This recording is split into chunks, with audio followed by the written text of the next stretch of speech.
Në dimrin e ashprit të janarit, 1468, në qytetin e Lezhës, ra një heshtje e pazakont. Skënderbeu, njeriu që për 25 vite kishte sfiduar perandorin më të fuqishme të botës, kishte filluar të ndihej keq. Kishte ethe, dridhje, lodhje të pashpjegueshme. Dikush e quajti sëmundje, dikush tjetër ethe dimri. Por në janar nuk ka mushkonja, nuk ka malarie, nuk ka asnjë arsye biologjike që një trup si ai, i stërvitur nga lufta, të rrëzohej brenda pak ditësh. Dhe pikërisht ky detaj hap dyshimin. Ajo që e mori jetën nuk ishte natyra, ishte njeriu. Pak javë më parë, në kampin e tij në Lezhë, kishin bërritur të dërguarit e mbretërisë së Napolit.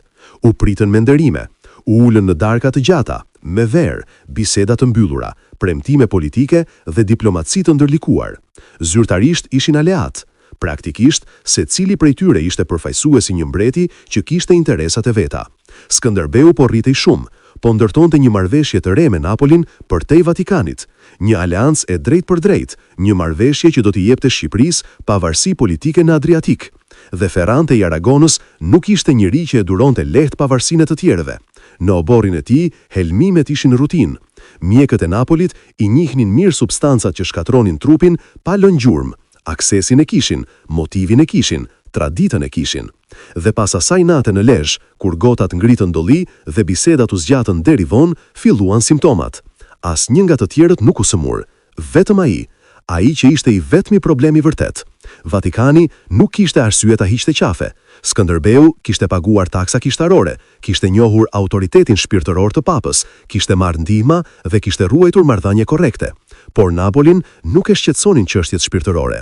E shqetësonte pushteti, Adriatiku, balanca e mesdheut dhe krijimi i një figure që mund të bëhej mbreti pavarur në një territor kyç. Ky ishte skenari i frikshëm për Ferranten, një Skënderbej i fortë, i pavarur, që nuk mund ta kontrollonte as Roma, as Napoli, as Venediku. Në ditët që pasuan, gjendja e Skënderbeut u përkeqësua me shpejtësi.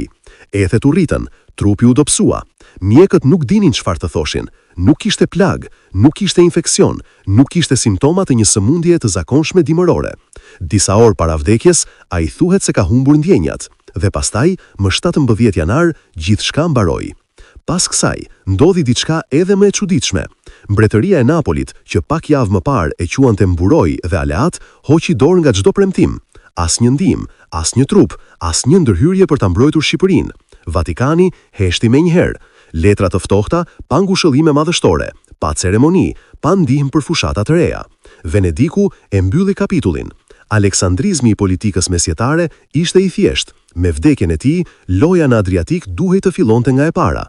Pa të, Shqipëria ra brenda pak vitesh. Kruja nuk rezistoi dot më. Sistemi i aleancave u shpërbë.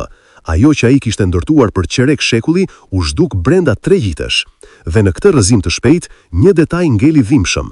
Askush nuk lëvizi gisht për ta shpëtuar. Nëse dikush do të kishte dashur vdekjen e Skënderbeut, nuk do të ishte sultani.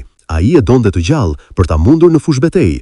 Nuk do të ishte papa. Ai kishte interesa fetare që lidhnin fatin e kryshtërimit me Shqipërinë. Ishte dikush tjetër. Dikush që e shihte si partner të vlefshëm, por si problem të madh. Dikush që e kishte në dorë ta afronte dhe pastaj ta largonte. Dikush që përfitonte më shumë nga vdekja e tij se sa nga jeta e tij. Në fund, mbetet një skenë e heshtur, një darkë në Lezhë, disa përfaqësues të mbretërisë italiane, një godver e ngritur për aleancë të re dhe një burr që 2 ditë më vonë fillon të digjet nga ethet. Jo një luftë, jo një betejë, jo një thik, thjesht një helm i pastër politik, aq i heshtur sa që nuk la asnjë gjurmë, përveç boshllëkut që la pas. Dhe në atë boshllëk, 3 fuqi përfituan. Napoli fitoi kontrollin e Adriatikut, Venediku shmangi krijimin e një shteti të fortë shqiptar. Evropa shmangi një aleancë që nuk i bindej plotësisht. Dikush e mori atë natë nga këmba e tavolinës, jo nga fusha e betejës. Dikush që nuk donte zhurmë, dikush që nuk do t'i mbante kurrë mend premtimet. Helmi nuk kishte aromë, nuk kishte ngjyrë, nuk kishte nënshkrim, por politika e kishte. Në janarin e vitit 1468 nuk vdiq një njeri. U hoq qafe një faktor, një lider i pavarur, një figurë që u bë më e fortë se aleatët e vet. Dhe kur një aleat bëhet më i fortë se ata që e mbështesin, ai nuk është më aleat, është rrezik. Skënderbeu nuk ra nga sëmundja, ra nga frika që të tjerët kishin prej tij.